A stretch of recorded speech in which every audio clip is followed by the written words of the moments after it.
Excerpt from the Faerie Queene by Edmund Spenser.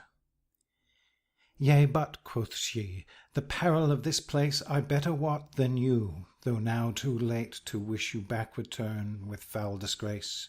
Yet wisdom warns, whilst foot is in the gate, to stay the step ere forced to retreat. This is the wandering wood, this Errour's den, a monster vile whom God and man does hate. Therefore I read, beware.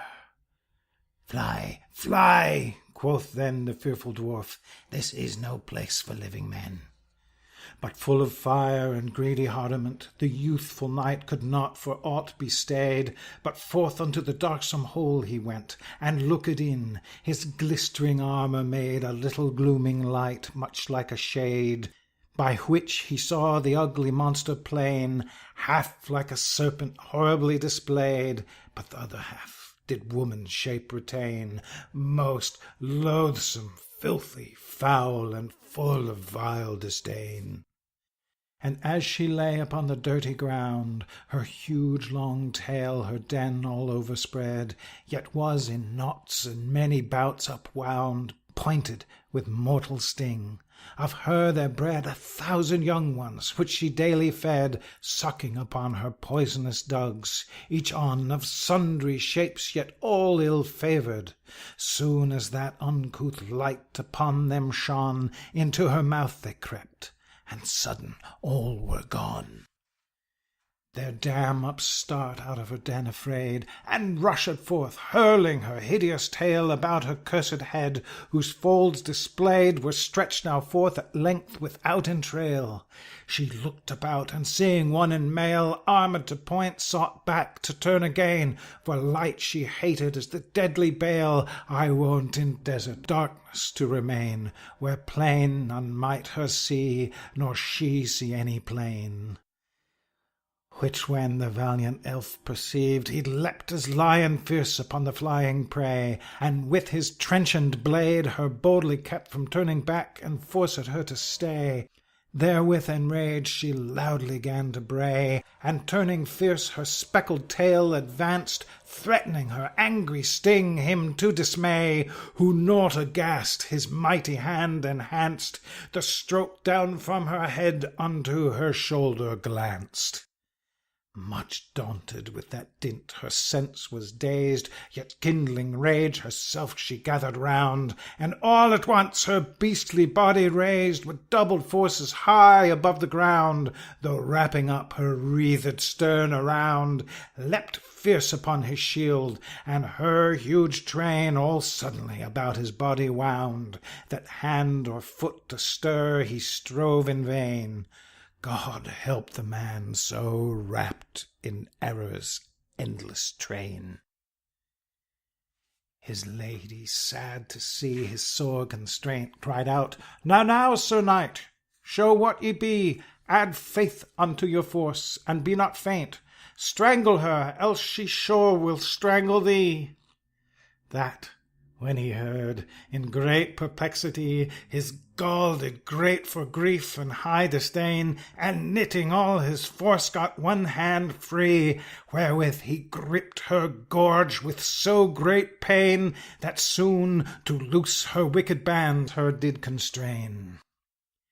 Therewith she spewed out of her filthy maw a flood of poison, horrible and black, full of great lumps of flesh and gobbets raw, which stunk so vilely that it forced him to slack his grasping hold, and from her turn him back.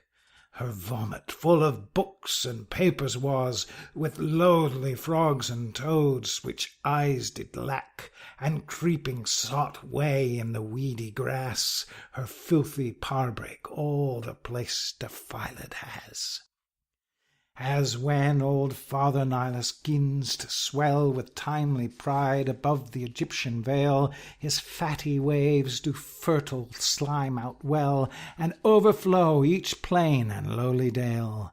But when his later spring 'gins to avail, huge heaps of mud he leaves, wherein there breed 10,000 kinds of creatures, partly male and partly female of his fruitful seed.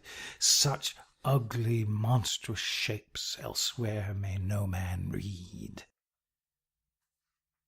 The same so sore annoyed has the knight, that well nigh choked with the deadly stink his forces fail, ne can no longer fight.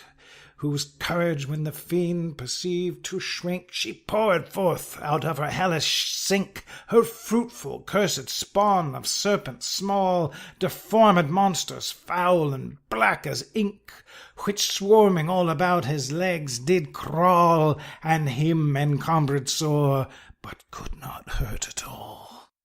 As gentle shepherd in sweet eventide, when ruddy Phoebus 'gins to whelk in west, high on an hill his flock to view in wide, marks which do bite their hasty supper best, a cloud of cumbrous gnats do him molest, all striving to infix their feeble stings, that from their noyance he nowhere can rest, but with his clownish hands their tender wings he brusheth oft, and oft doth mar their murmurings. Thus ill bestead, and fearful more of shame than of the certain peril he stood in, half furious unto his foes he came, resolved in mind or suddenly to win, or soon to lose before he once would lin, and strook at her with more than manly force, that from her body full of filthy sin he raft her hateful head without remorse. A stream of coal-black blood forth gusheth from her course. Her scattered brood, soon as their parent dear they saw so rudely falling to the ground, groaning full deadly, all with troublous fear, gathered themselves about her body round, weening their wonted entrance to have found at her wide mouth, but being there withstood, they flocked all about her bleeding wound, and sucked up their dying mother's blood, making her death their life, and ache her hurt their good.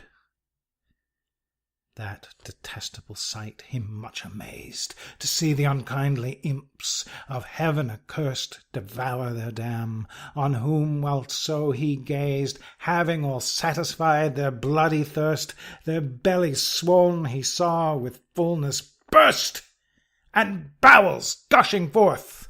Well were the end of such as drunk her life, the which them nursed.